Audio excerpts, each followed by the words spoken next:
முன்னாள் அமைச்சர் சி.வி. சண்முகத்திற்கு எதிரான 2 வழக்குகள் தற்போது ரத்து செய்யப்பட்டிருக்கின்றன. விவரங்களை நிகழ்ச்சிய நீதிமன்ற செய்தியாளர் மதன் வழக்குடைய பின்னணி என்ன காரணத்திற்காக ரத்து செய்யப்பட்டிருக்கு? முன்னாள் அமைச்சர் ஜெயக்குமார் கைது செய்யப்பட்ட போது அதை கண்டித்து அனுமதியின்றி போராட்டம் நடத்தியதாக புகார் அளிக்கப்பட்டது. அந்த புகாரின் அடிப்படையில் முன்னாள் அமைச்சர் சி.வி. சண்முகம் மீது அவர் மீது வழக்கு பதிவு செய்யப்பட்டது.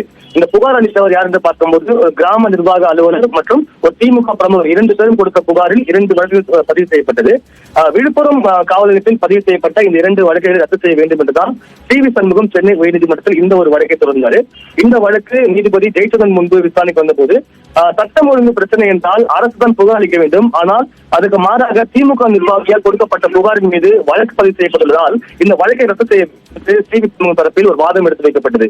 காவல்துறை தரப்பில் அனுமதியின்றி போராட்டம் நடத்தியதாக கிராம நிர்வாக அலுவலர் கொடுத்த புகாரின் பேரில் இந்த ஒரு வழக்கு பதிவு செய்யப்பட்டுள்ளது. இறுதி அறிக்கை தாக்கல் செய்யப்பட்டு விட்டது. எனவே ரத்து செய்யக்கூடாது என்று வாதம் எடுத்து வைக்கப்பட்டது. ஆனால் நீதிபதியை பொறுத்த வரைக்கும் சரியான பிரிவின் கீழ் இந்த வழக்கை பதிவு செய்யவில்லை.